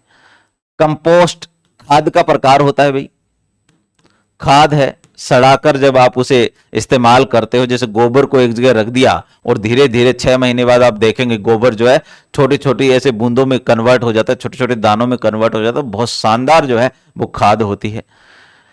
अब देखिए, यहां कौन सा कथन गलत है ये ढूंढना है हमें। पहला है कि इसमें से जैव निम्नीकरण कचरे का अपघटन गड्ढे में होता है। दूसरा, इसमें कार्बनिक पदार्थ तथा पोषक तत्व अधिक मात्रा में होते हैं। दोनों ही बातें सही है दोस्तों, ये बात सही है, ये भी सही है। ठीक है, गड्ढों में अवशिष्ट पदार्थों की निम्नीकरण प्रक्रिया को केंचुए धीमा कर देते हैं। नहीं दोस्तों, केंचुओं के द्वारा बनाई गई ये कंपोस्ट होती है जिसका नाम है वर्मी कंपोस्ट। ये क्या बना सकते हैं? Vermi compost. बहुत ही शानदार खाद मानी जाती है वर्मी कंपोस्ट। धीमा नहीं करते, ये तीव्र कर देते हैं। ये क्या कर देते हैं? तीव्र। तो यही गलत हुआ ना, हमने पकड़ लिया गलत को। तीसरा होगा आपका। चौथा क्या है? निम्नीकृत होने वाले पदार्थों में कृषि अवशिष्ट पदार्थ जैसे पशुओं का मलमूत्र, गोबर, सब्जियों के अवशिष्ट आदि होते हैं। बिल्कुल सही बात है, तो तीसरा जो है आपका गलत होगा दोस्तों। चलिए आगे बढ़ते हैं। राष्ट्रीय बीजीय मसाला अनुसंधान केंद्र है मंडोर जोधपुर में, डुमाड़ा अजमेर में, बीचवाल बीकानेर में, दुर्गापुरा जयपुर में। तो दोस्तों ये अजमेर में है। कई जगह आप पढ़ेंगे तबीजी और कई जगह आप पढ़ेंगे डुमाड़ा। अजमेर में। ये दोनों ही बातें जो है दोस्तों सही है। तो ये आपका चाहे तबीजी आए डुमारा आए, ये अजमेर में है। ठीक है भाई, चलिए आगे बढ़ते हैं। ये सेंटर भी किसके अंडर में है? Indian council for agriculture research, है ना, ये है ना, आईसीएआर के अंडर में है, ये भी ध्यान रखना। चलिए आगे बढ़ते हैं। डीएनए फिंगरप्रिंटिंग का आधार है दोस्तों। डीएनए फिंगरप्रिंटिंग देखो, एलेक्स जेफरी नाम के एक व्यक्ति ने 1985 में ब्रिटेन में लिस्टर यूनिवर्सिटी में अपने दो शिष्यों थीन विल्सन के साथ मिलकर एक तकनीक की खोज की और पता लगाया कि डीएनए में कुछ एरिया ऐसे होते हैं जो हमारे फिंगरप्रिंट की तरह ही यूनिक होते हैं। इसीलिए उस डीएनए के भाग को डीएनए फिंगरप्रिंटिंग कह दिया गया और उन्होंने कहा कि इससे व्यक्तियों को पहचाना जा सकता है। ये दुनिया की सबसे सटीक विश्वसनीय तकनीक है व्यक्तियों को पहचानने की। तो ये जो डीएनए फिंगरप्रिंटिंग तकनीक है, ये किस पर आधारित होती है? तो दोस्तों ये डीएनए बहुरूपता पे आधारित होती है। किस पे आधारित होती है? डीएनए बहुरूपता पर। 2018 में आया था क्वेश्चन। बहुरूपता को हम कहते हैं पॉलीमॉर्फिज्म। क्या कहते हैं? पॉलीमॉर्फिज्म। ये जो पॉलीमॉर्फिज्म होती है ना, ये डीएनए में पाई जाने वाली विविधता है। ये डीएनए में पाई जाने वाली क्या है? विविधता। ठीक है, ये दो तरह की होती है। एक तो होती है लंबाई बहुरूपता, एक का नाम है लंबाई बहुरूपता, और लंबाई बहुरूपता को हम लेंथ पॉलीमॉर्फिज्म कहते हैं। दूसरा होती है अनुक्रम बहुरूपता। दूसरा क्या है? अनुक्रम बहुरूपता। जो सीक्वेंस पॉलीमॉर्फिज्म, ये क्या है? Sequence polymorphism. सीक्वेंस पॉलीमॉर्फिज्म में तो हम एक एक नाइट्रोजनी क्षारक जो एडेनिन, गुआनिन, साइटोसिन, थाइमिन, इन सब की स्टडी करते हैं। ठीक है ना। और यहां पर स्पेसिफिक लेंथ को मापा जाता है। इसको एसटीआर एनालिसिस भी बोलते हैं। क्या बोलते हैं? STR analysis. भारत में यही एसटीआर इस्तेमाल होते हैं। और इसके लिए एक और है फ्रेगमेंट एनालिसिस। इसे क्या कहते हैं? Fragment analysis. भारत में जो तकनीक इस्तेमाल होती है ना, वो फ्रेगमेंट एनालिसिस होती है, एसटीआर टेक्निक। और इस पर जो टेक्निक बेस्ड है उसको एसएनपी कहते हैं, सिंगल न्यूक्लियोटाइड पॉलीमॉर्फिज्म, एसएनपी। ये तकनीक भारत में अभी नई नई है, पर पूर्ण रूप से ये तकनीक डेवलप्ड है इंडिया में। यही रहना, भारत में डीएनए फिंगरप्रिंटिंग के जो पिता थे लालजी सिंह को कहा जाता है, और पूरी दुनिया के संदर्भ में एलेक्स जेफरी को फादर ऑफ डीएनए फिंगरप्रिंटिंग कहा जाता है। तो दोनों याद रखना भाई। चलिए आगे बढ़ते हैं। अम्ल वर्षा के लिए निम्नलिखित में से कौन से पर्यावरण प्रदूषक उत्तरदायी है? बताइए भाई। अभी बताया मैंने थोड़ी देर पहले, कार्बन डाइऑक्साइड और नाइट्रोजन नहीं है, कार्बन मोनोऑक्साइड और कार्बन ऑक्साइड नहीं है, तो पहला दूसरा ऑप्शन तो गायब। तीसरा देखें, नाइट्रस ऑक्साइड और सल्फर डाइऑक्साइड, बिल्कुल ओके कर दो भाई। ऑप्शन सी यहां पर आपका होगा। ठीक है, तो ये आपका एसिड रेन के लिए उत्तरदायी है। और एसिड रेन का मतलब होता है जब पीएच 5.6 से कम हो। ये मैंने बता ही दिया, HNO3 H2SO4 बनते हैं। कल को आपसे कोई पूछ ले कि टॉयलेट क्लीनर के रूप में कौन से एसिड का इस्तेमाल किया जाता है, तो डाइल्यूट HCl का, हाइड्रोक्लोरिक एसिड का इस्तेमाल होता है टॉयलेट क्लीनर के रूप में। याद रखिएगा क्या होता है? Hydrochloric acid. आगे देखिए, एक कण जिसकी कम से कम एक बीमा 10 to -7 मीटर से कम हो कहलाता है। दोस्तों एक चीज देखना, अभी इस पूरी दुनिया को पार्टिकल साइज के आधार पर यदि विज्ञानों का वर्गीकरण किया जाए ना, तो 4 भागों में बांटा जाता है। पहला है मैक्रो साइंस। पहला क्या है दोस्तों? Macro science. इस मैक्रो साइंस में 10 to -3 तक के पार्टिकल साइज की स्टडी होती है। किसकी होती है? 10 to -3 की। तो यहां पर आप देखिए मैक्रो, ये तो होगा ही नहीं। क्यों? क्योंकि ये कितना? 10 to -। आगे देखना, अगला है माइक्रो साइंस। अगला क्या है? Micro science. माइक्रो साइंस में 10 to -3 से लेकर 10 to -6 तक जो है इसमें आएगा। तो आप बताइए, ये तो -7 है, तो आप माइक्रो भी नहीं होगा। तो ऑप्शन 1 और 4 तो आपने ऐसे हटा लिया यदि आपको ये पता हो तो। ठीक है ना। चौथा देखिए, चौथा है आपका नैनो साइंस। नैनो साइंस में आप देखेंगे 10 to -6 से लेकर 10 to -9 तक।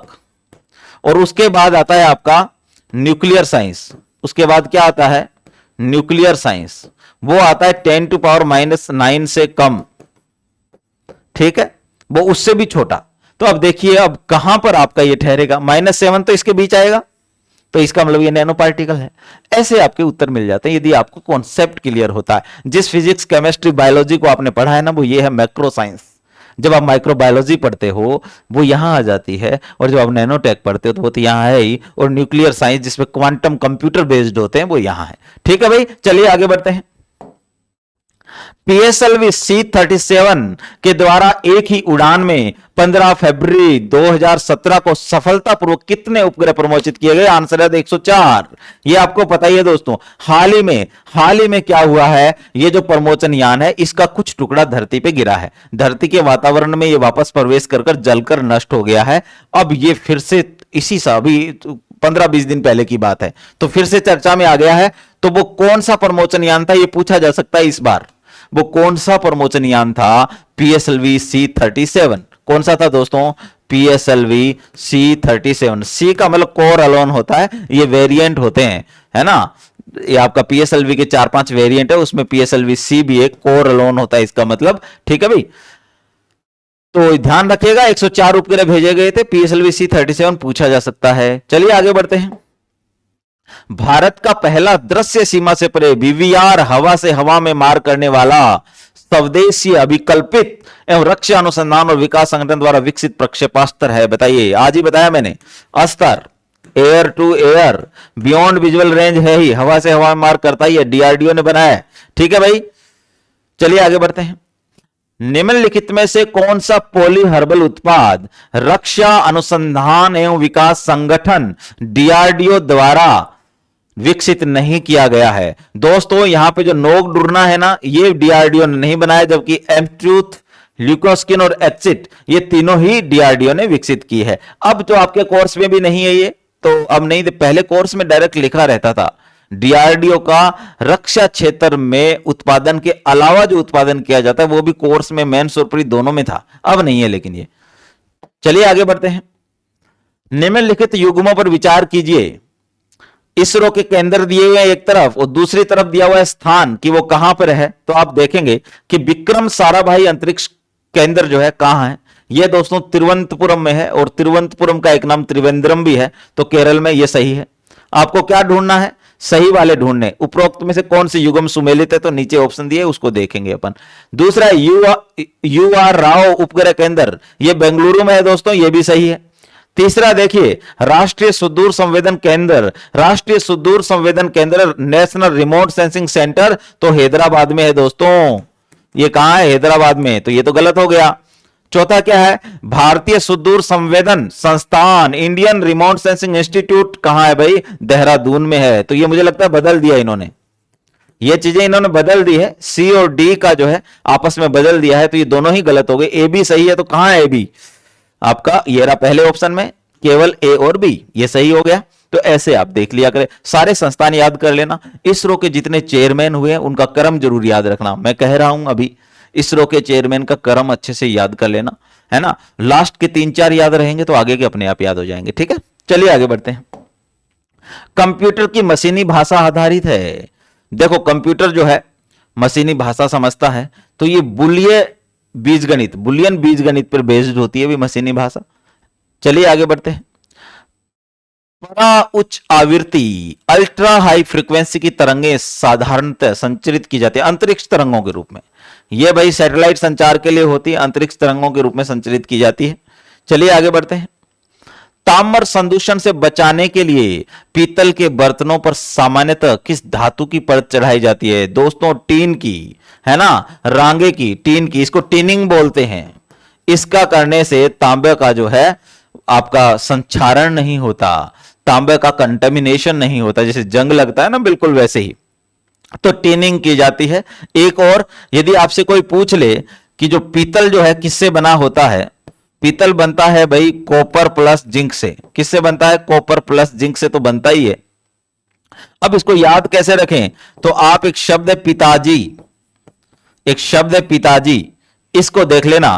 पी का मतलब पीतल हो गया, ता का मतलब तांबा हो गया, जी का मतलब जिंक हो गया, तो आपका उत्तर आ जाएगा, है ना। पिताजी शब्द याद रखो। पीतल किससे बना होता है? उसमें 70% तांबा होता है और जिंक होता है 30%। ये अभी सीटी में पूछा था, इसलिए मैं बता रहा हूं कि यदि कोई पेपर सेटर वो वाला पेपर देख के पेपर बनाएगा तो हो सकता है ये क्वेश्चन पूछ ले, तो ध्यान रखना।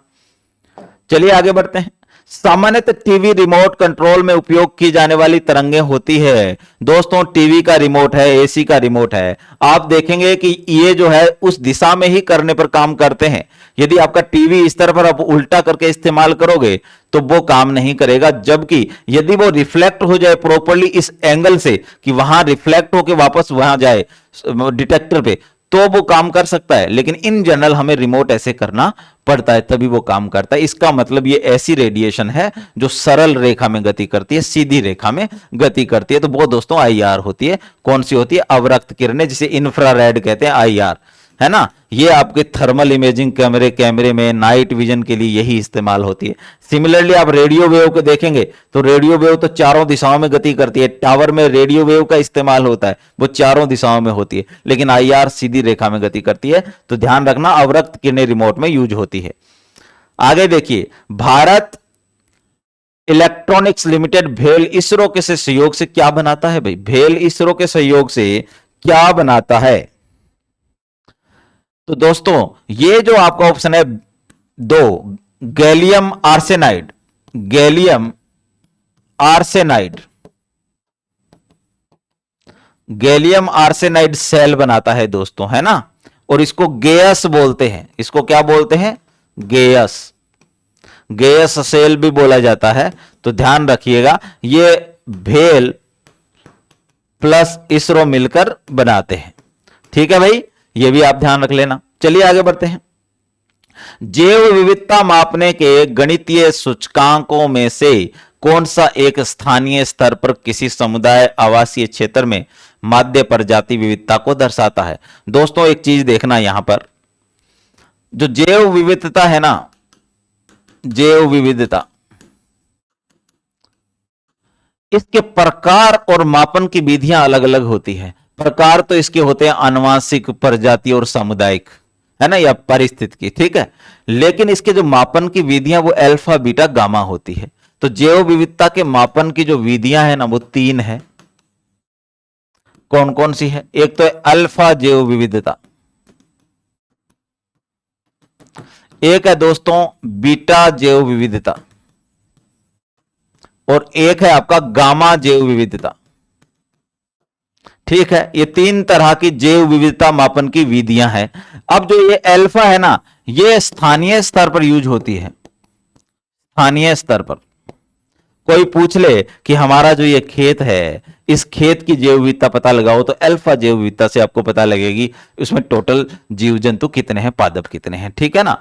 लेकिन यदि आपको 2 जैव विविधता वाले क्षेत्रों में तुलना करनी हो तो बीटा जैव विविधता, और जब आपको पूरे ग्लोब का बहुत बड़े एरिया की जैव विविधता पता करनी हो तो ये आपका संपूर्ण पारितंत्र की यदि करनी हो तो वो आपकी गामा जैव विविधता है। तो ये मापन का सबसे बड़ा पैमाना तो गामा है, सबसे छोटा पैमाना अल्फा है, और तुलना करनी हो तो बीटा। ये याद रखना दोस्तों, तुलना करनी हो तो क्या? बीटा। अब आप आंसर दीजिए यहां पर, तो ये इसको पढ़ने के बाद आपको पता चलेगा कि ये अल्फा सूचकांक है, अल्फा जैव विविधता है, ठीक है ना। ये मापन की विधियां है। कभी भी प्रकार में अल्फा बीटा गामा मत सोचना दोस्तों, पर प्रकार तो होते हैं आनुवांशिक, प्रजाति, है ना, और फिर आपका पारिस्थितिक लेवल पे, लेकिन अल्फा बीटा गामा मापन की विधियां हैं। चलिए आगे बढ़ते हैं। यहां पर 2 कथन दिए गए हैं, कथन ए और कथन आर। कथन एक तो कथन है, दूसरा उसका कारण है। देखिए, डीएनए फिंगरप्रिंटिंग पितृत्व स्थापन तथा बलात्कार वादों में अपराधियों की पहचान हेतु एक महत्वपूर्ण परीक्षण बन गया है।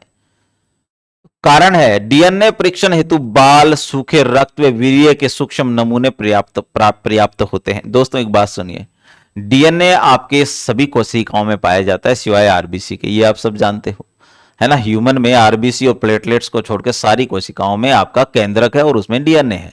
मेरे शरीर की कोई भी बायोलॉजिकल फ्लूइड से कोशिका निकाल ली जाए, उसमें डीएनए सेम होगा, चाहे वो शरीर के किसी भी हिस्से से हो। इसका मतलब डीएनए सार्वभौमिक होता है। एक व्यक्ति की सभी कोशिकाओं में समान डीएनए होता है, चाहे वो बाल से निकालिए, चाहे वो आपका सीमेन से निकालिए, चाहे ब्लड से निकालिए, चाहे सलाइवा थूक से निकालिए, चाहे प्रेस्पिरेशन पसीने से निकालिए, हड्डियों से निकालिए, टिश्यू से निकालिए, किसी भी इवन दांत से निकालिए, है ना, सबका जो है पता चल जाता है। तो वो जो डीएनए समान है, इसलिए सैंपल कोई भी आ जाए डीएनए डिटेक्ट हो ही जाता है। तो आजकल जो बलात्कार के केस है या डिस्प्यूटेड पैटर्निटी के केस है, किसी को ये लगे कि ये मेरा बेटा नहीं है, या है ना ऐसा डाउट हो जाता है ना आजकल दंपतियों में कि ये मेरा बच्चा नहीं है, तो वहां पर जो डिस्प्यूटेड पैटर्निटी, एनडी तिवारी का केस आया रोहित शेखर वाला, वो डिस्प्यूटेड पैटर्निटी का केस था, डीएनए से ही पता चला। बलात्कार के केस में, गैंग रेप में, पहले गैंग रेप होते थे तो पता ही नहीं चलता था कि कितने लोगों ने किया, अब तो डीएनए से पता लग जाता है कि जितने लोगों का सीमेन उपलब्ध है उतने लोगों ने उसमें इन्वॉल्वमेंट रहा होगा। तो ये सारा दोनों बातें सही है, ठीक है ना। तो आप देखिए कि कथन ए तथा कारण आर दोनों सत्य है, तथा कारण आर तक कथन ए का सही स्पष्टीकरण बिल्कुल सही है, तो ए आपका सही उत्तर इसमें होगा। डीएनए व्यक्तियों के पहचान की सर्वोत्तम विधि है दोस्तों। और अपवाद के रूप में आप देखना कि हम डीएनए से किसको नहीं पहचान सकते, क्लोन सॉरी, यदि कोई क्लोन होगा तो नहीं पहचान पाएंगे, क्योंकि क्लोन का तो डीएनए समान होता है, ठीक है। यदि कोई जुड़वा बच्चा है और आइडेंटिकल ट्विन है, आइडेंटिकल ट्विन कौन होता है, जैसे मान लीजिए ये एग है, ये एग है, ये स्पर्म है, इसके मिलने से एक जाइगोट बना, लेकिन अचानक ही किसी वजह से ये जाइगोट दो भागों में टूट गया, तो इससे जो दो बच्चे पैदा हुए उनका डीएनए भी समान होता है, उनको भी आप डीएनए टेक्नोलॉजी से डिस्टिंग्विश नहीं कर सकते, पहचान नहीं सकते। तो फिर उसके लिए मेथड क्या है, फिंगरप्रिंट। फिंगरप्रिंट उनके भी अलग होंगे दोस्तों, ठीक है ना। तो ये कुछ अपवाद तो है डीएनए के, लेकिन डीएनए से सर्वोत्तम कोई और विधि उपलब्ध ही नहीं है। सबसे बेस्ट मेथड है किसी व्यक्ति को पहचानने की डीएनए फिंगरप्रिंटिंग, ठीक है ना। एलेक्स जेफरी ने खोजा था, भारत में लालजी सिंह ने खोजा था, ये याद रखना आप। यूनिकोड इनकोड परियोजना एक वर्ण अथवा अंक का कितने के समूह प्रतिनिधित्व करती है, 8 बिट की करती है भाई, कितने का करती है, 8 बिट, ये ध्यान रखिए 8 बिट का प्रतिनिधित्व करती है। चलिए आगे बढ़ते हैं। सुनहरी चावल है, यहां दोस्तों मैं दो चीजें आपको बताऊंगा, एक तो फोर्टिफाइड राइस, फोर्टिफाइड राइस, और एक है आपका गोल्डन राइस। दोस्तों गोल्डन राइस एक ट्रांसजेनिक फसल है, ट्रांसजेनिक फसल, जिसे आप जीएम क्रॉप भी कहेंगे। लेकिन फोर्टिफाइड राइस में क्या होता है, ये ट्रांसजेनिक फसल नहीं है, चावल का आटा बनाया जाता है और फिर उसमें कुछ मिनरल्स, कुछ विटामिन ऐड कर दिया जाता है, फिर चावल के रूप में ले आते हैं मशीनों से, उसे फोर्टिफाइड राइस कहते हैं। मिड डे मील में चलता है भारत के उन राज्यों में जहां चावल खाया जाता है, ठीक है ना। सरकार ने इस योजना को 2028 तक बढ़ा दिया है, इसलिए इंपॉर्टेंट है फोर्टिफाइड राइस आए तो ये ट्रांसजेनिक प्लांट नहीं है। फोर्टिफाइड राइस क्या, ट्रांसजेनिक प्लांट नहीं है, याद रखना है। जबकि गोल्डन राइस की बात हो ना, भूरा रंग का चावल होता है, सुनहरा चावल, वो कैसा होता है, वो ट्रांसजेनिक फसल है। क्या होता है दोस्तों, चावल का जो दाना होता है ना, उसके ऊपर जो कोट होता है ना, छिलका जिसे हम कहते हैं, उसमें विटामिन ए होता है। लेकिन क्या आप चावल का छिलका खाते हो, क्या नहीं खाते ना। इसलिए क्या होता है दोस्तों, उस चावल के छिलके के निकल जाने से चावल में विटामिन ए की आ जाती है कमी, और जब विटामिन ए की कमी होगी तो आपकी आंखों से सीधा संबंध है, आंखों की कमजोरी आ जाएगी आपको, है ना। तो इसलिए ट्रांसजेनिक राइस जिसे गोल्डन राइस कहते हो, उसमें एक ऐसा जीन डाला गया है जो विटामिन ए का संश्लेषण कर देता है, ठीक है ना। बीटा कैरोटीन नाम से वो क्या कर देता है, विटामिन ए का संश्लेषण कर देता है। तो अब जो विटामिन ए छिलके में था, अब वो दाने में भी है, बस इसी का नाम गोल्डन राइस है दोस्तों, आपको याद रखना है, ठीक है। एक चीज और याद रख लेना, चावल की बात आई है तो बता देता हूं मैं कि एक होता है कि आप पोलिश वाला राइस खाने से कौन से विटामिन की कमी हो जाती है और उससे होने वाला रोग। जब पोलिश वाला राइस कोई खाता है ना, तो आप में विटामिन B1 की कमी हो जाती है, जिसका केमिकल नेम थायमीन होता है, उससे होने वाला रोग है बेरी। ये सवाल मल्टीपल टाइम्स पूछा गया अलग अलग पीसीएस में कि किस सुनहरे आपका नहीं पोलिश वाला चावल खाने से कौन सा रोग होता है, तो आंसर है बेरी, ठीक है ना। किस विटामिन की कमी होती है, तो आंसर है B1, रासायनिक नाम B1 का है थायमीन। अब क्लियर है, चलिए आगे बढ़ते हैं। पहले ये सोल्व तो कर ले। सुनहरा चावल है, चीन की पीली नदी के तट पर उगाई गई चावल की एक किस्म, नहीं, गलत है ये। लंबे समय के उपरांत पीली आभा वाले चावल, गलत है। एक ट्रांसजेनिक चावल की किस्म जिसमें कैरोटीन के लिए जीन उपलब्ध है, बिल्कुल ट्रांसजेनिक फसल है, ठीक है ना। चलिए आगे बढ़ते हैं। ऐसा उपकरण जो रासायनिक ऊर्जा को विद्युत ऊर्जा में परिवर्तित कर दे वह कहलाता है दोस्तों बैटरी। आपकी जो बैटरी है उसमें रसायन भरे रहते हैं और वो विद्युत ऊर्जा देते हैं आपको। जितने भी सेल होते हैं, सेकेंडरी सेल और प्राइमरी सेल, सब में क्या होता है, रसायन भरे रहते हैं। वो किस रसायन को किस में परिवर्तित करते हैं, वो परिवर्तित करते हैं इलेक्ट्रिक एनर्जी में। याद रखना, जैसे मोटर है ये तो विद्युत ऊर्जा को यांत्रिक ऊर्जा में बदलती है, ये जनरेटर है ये यांत्रिक ऊर्जा को विद्युत ऊर्जा में बदलता है। ठीक है ना भाई, तो ये ध्यान रखिएगा, ये उपकरणों वाले क्वेश्चन भी कई बार आते रहे हैं। C-130J सुपर हरक्यूलिस भारतीय वायुसेना द्वारा प्रयोग में लिया जा रहा विश्व का अत्यधिक उन्नत एयरलिफ्टर है। ये वायुयान बनाए जाते हैं दोस्तों।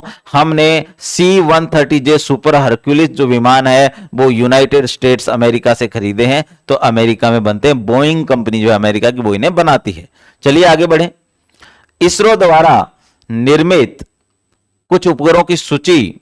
दोस्तों ये सवाल अब इररिलेवेंट है, ये बहुत पुराना आया हुआ है, तो मुझे नहीं लगता आप पूछा जाएगा, तो इस तरह के सवाल आप स्किप कर सकते हो, अब नहीं आ रहे हैं। आगे बढ़ते हैं। निम्नलिखित में से कौन सा जोड़ा सही है? दोस्तों यहां पर कुछ चीजें दी गई और उनके सामने उनका फंक्शन दिया गया है। जैसे लाइगेज, इसका नाम लाइगेज एंजाइम होता है। क्या होता है इसका नाम? लाइगेज। क्या लाइगेज आणविक कैंची है क्या? बताइए आप। नहीं, आणविक कैंची तो रिस्ट्रक्शन एंजाइम होते हैं, RE जिसे आप कहते हो। लाइगेज के आगे फिर लिखा है आणविक सीवनकार। आणविक सीवन का मतलब होता है गोंद, गम, मोलिकुलर गम। तो बिल्कुल सही है ये, है ना, लाइगेज वाला जोड़ा एकदम सही है। तो 4 ही है, उसमें से एक हमने सही वाला यहां पकड़ लिया, तो यही सही होगा। आगे लेकिन देख तो लें एक बार। रिस्ट्रक्शन एंडोन्यूक्लियस, ये आपका मोलिकुलर सीजर है, लेकिन लिखा क्या है? सीवनकार, तो ये गलत हो जाएगा। DNA पॉलीमरेज, आणविक कैंची, नहीं वो तो रिस्ट्रक्शन एंजाइम होता है ना, तो ये भी गलत हो जाएगा। ठीक है, जो पॉलीमरेज है ना वो रेप्लिकेशन के लिए जरूरी होता है। DNA का डीएनए की फोटोकॉपी बने, DNA की प्रतिकृति बने, रेप्लिकेशन रेप्लिका बने, उसके लिए पॉलीमरेज जरूरी होता है। ये सारे एंजाइम हैं, DNA के लिए काम करते हैं। ठीक है भाई, आगे देखिए। पुनर्योगज DNA तकनीक के चरण नीचे दिए गए हैं। रिकॉम्बिनेंट DNA टेक्नोलॉजी के चरण यहां नीचे दिए गए हैं दोस्तों। तो आप इन चरणों को सीक्वेंस में आपको जमाना है, A से लेकर के आपको H तक। एक चीज देखना दोस्तों, यहां लिखा है प्रवाहिक प्रक्रिया, डाउन स्ट्रीम एप्लीकेशन। इसका मतलब क्या है? Down stream application. यदि आपने ध्यान से चीजें पढ़ी हो तो आपको पता चलेगा कि डाउनस्ट्रीम एप्लीकेशन क्या होता है। जब आप अंतिम उत्पाद बना लेते हैं ना, और उसका जब इस्तेमाल करना हो अंतिम उत्पाद का, उसको डाउनस्ट्रीम एप्लीकेशन कहते हैं। वो आपका आखिरी चरण होता है। तो डी किसमें है? जिसमें डी है वही होगा। एक सिंगल चीज से आपका आंसर मिल सकता है आपको, और वो आपका आंसर होगा 2। अब एक तरीका तो यह है सोल्व करने का।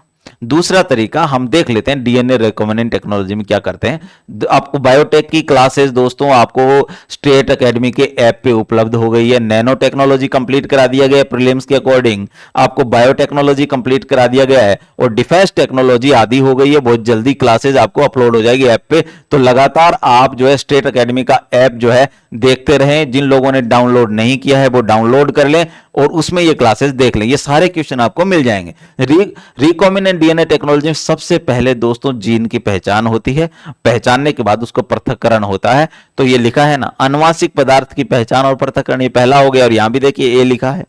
जब आप एक बार पहचान लेते हो तो उसके बाद क्या करोगे? उसके बाद उसका विखंडन होगा। तो डीएनए का विखंडन बी में लिखा, ये बी लिखा है ना। फिर आप क्या करोगे? विखंडन के बाद इच्छित डीएनए जीन को अलग करोगे, तो ये यहां लिखा है इच्छित डीएनए खंडों का पृथक्करण, ये एफ लिखा हुआ। फिर आप क्या करोगे? इनमें से जिस जीन को आपको आगे बढ़ाना है उस जीन का परिवर्धन तो करोगे ना। उसका परिवर्धन करोगे तो ये रहा रुचि वाले जीन का परिवर्धन, ये जी लिखा हुआ। फिर ई आ जाएगा आपका। ई में क्या लिखा है भाई? डीएनए खंड को वाहक से जोड़ना। ये सब मैंने आपको बायोटेक में करवा रखा है। आप ध्यान से देखोगे तो ये सवाल आपसे हो जाएगा दोस्तों, और ऐसे सवाल जरूर आएंगे, है ना। चलिए आगे बढ़ते हैं। एफएम प्रसारण सेवा में प्रयुक्त होने वाला आवृत्ति बैंड का परास होता है। ये भी 2018 का क्वेश्चन है भाई। ये आप एफएम चलाते हो अपनी गाड़ी में या मोबाइल में, जयपुर में रहते हो या बाहर रहते हो, तो एफएम की रेंज कौन सी होती है? 88 से 108 तक। मेगाहर्ट्ज पे चलता है, एफएम किस पे चलता है, मेगाहर्ट्ज पे। और आप देखेंगे कि 88 से 108 के बीच में बहुत सारे चैनल्स आते हैं, वो सारे एफएम चैनल हैं। तो एफएम का रेंज ये होगी, फ्रीक्वेंसी मॉड्यूलेशन होता है एफएम का मतलब। और इसका फायदा ये है कि इसमें आवाज की स्पष्टता होती है ना, बहुत ही शानदार जो है डेटा ट्रांसमिशन होता है इसमें, इसलिए सब लोग जो है एफएम को पसंद करते हैं। चलिए आगे बढ़े। विश्व की प्रथम आनुवांशिकीय रूपांतरित डेयरी बछड़ी का नाम लैक्स है दोस्तों।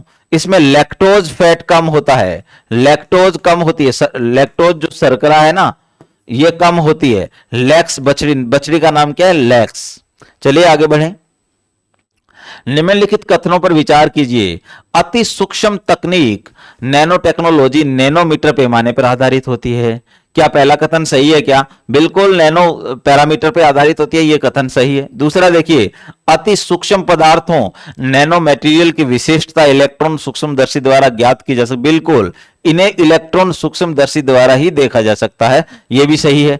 आगे देखिए, अति सूक्ष्म पदार्थों के संश्लेषण की भौतिक तकनीक प्लाज्मा सिंथेसिस होती है, यह गलत है, यह नहीं भाई। तो 3 जहां है इनको हटा दीजिए तो आपका आंसर यह हो जाएगा 1 और 2। ठीक है, तो यह भी हो गया क्लियर, ये नैनोटेक से आया। नैनो टेक्नोलॉजी संबंधित है, नैनो टेक्नोलॉजी क्या वो एटॉमिक इंजीनियरिंग से संबंधित है, कार्बन इंजीनियरिंग से संबंधित है, या माइक्रो फिजिक्स है, या माइक्रोबायोलॉजी है? जब माइक्रो शब्द होता है दोस्तों तो ये तो 10 टू पावर -3 से 10 टू पावर -6 वाले है, तो वो तो नैनो मटेरियल है ही नहीं। ठीक है ना, तो यहां पर जो ये एटॉमिक इंजीनियरिंग है ना, इसी का नाम जो है परमाणु अभियांत्रिकी जो है वो नैनो टेक्नोलॉजी से संबंधित होती है।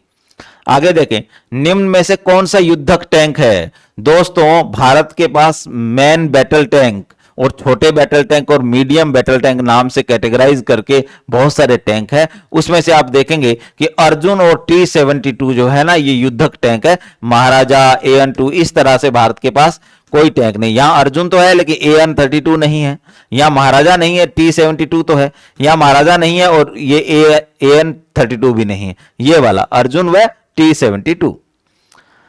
निम्नलिखित में से कौन सा भारत में निर्मित प्रथम स्वदेशी वायुयान वाहक है? एयरक्राफ्ट कैरियर दोस्तों INS विक्रांत जो है ना, जिसे कोचिन शिपयार्ड ने बनाया है, ये याद रखना है। INS विक्रांत को किसने बनाया है? तो कोचिन शिपयार्ड ने। तो INS विक्रांत जो है वो भारत का पहला स्वदेश निर्मित है। भारत के पास वर्तमान में 2 एयरक्राफ्ट कैरियर है, एक INS विक्रमादित्य है जिसे हमने रूस से खरीदा है, जिसका पुराना नाम एडमिरल गोर्सिकोव है। ठीक है ना, एडमिरल गोर्सिकोव है। तो दोस्तों विक्रांत और ये सारे के सारे डिफेंस टेक्नोलॉजी में स्पेसिफिकेशन के साथ आपको करा दिए जाएंगे। मेरा खुद का चैनल भी study with doctor Shyam Jahangir, उसमें भी मैंने विमान वाहक पोत पर एक वीडियो बना रखा है, आप देख सकते हैं। उसमें बहुत सारी डिटेल दी हुई, 10 आई थिंक 10-12 मिनट का होगा, तो वो देख सकते हैं आप।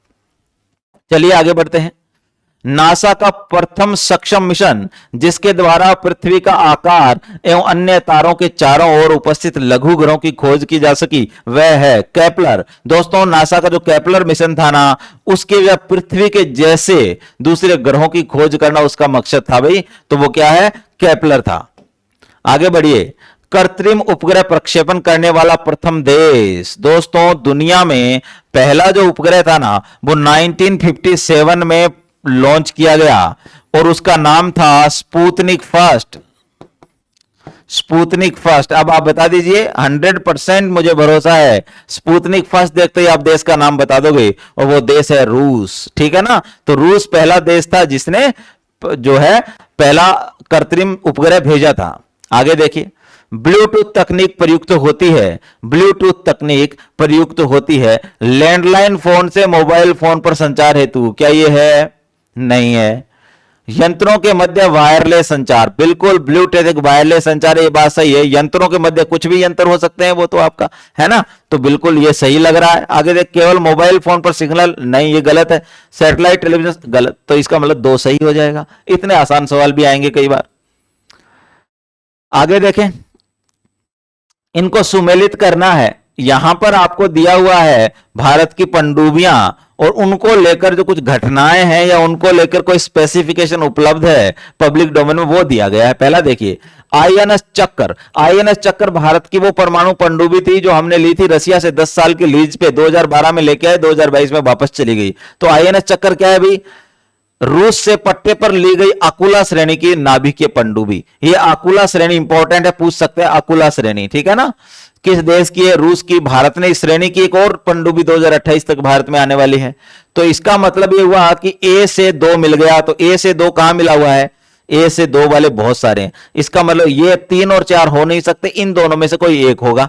तो पहला तो हमने देख लिया, 2 ऑप्शन बाहर कर दिए। आगे देखें, आईएनएस अरिदमन। दोस्तों भारत की 3 न्यूक्लियर सबमरीन है, जिसमें एक का नाम जो है अरिहंत है, जो भारत की पहली स्वदेश निर्मित न्यूक्लियर पनडुब्बी है।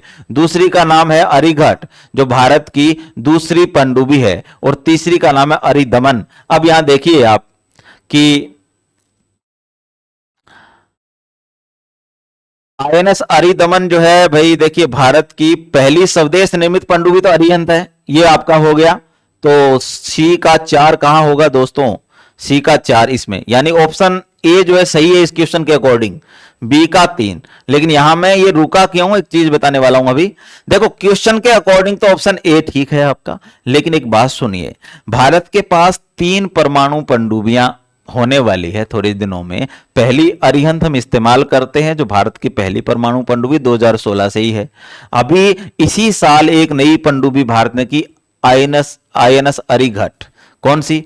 INS Arighat, Indian naval ship Arighat. ये दूसरी बन गई है। अब अरिदमन आना है, वो तीसरी होगी। तो याद रखना है, जो इसने अरिदमन को दूसरा माना है ना, ये उस समय के करंट में रहा होगा, जब ये पेपर सेट हुआ होगा ना, तो उस समय के करंट में रहा होगा दोस्तों, इसलिए ये है। लेकिन अभी नवीनतम जानकारी ये है कि भारत की पहली परमाणु पनडुब्बी तो अरिहंत है, स्वदेश निर्मित। दूसरी अरिघट है, तीसरी अरिदमन है। अभी 3 का ही नामकरण है। S4 S5 नाम की 2 और है, उनका अभी नामकरण हुआ नहीं है। अरिहंत को S1 कहते हैं। आपका जो आईएनएस चक्कर थी ना, उसके अलावा ये सारी है ना पनडुब्बियां। आईएनएस चक्कर हमने अकुला श्रेणी की रूस से ली, भारत में निर्मित को आपको ध्यान रखना, पहली दूसरी तीसरी कौन सी है, ठीक है ना, ताकि आपका क्वेश्चन सही हो। ठीक है भाई, चलिए आगे बढ़ते हैं।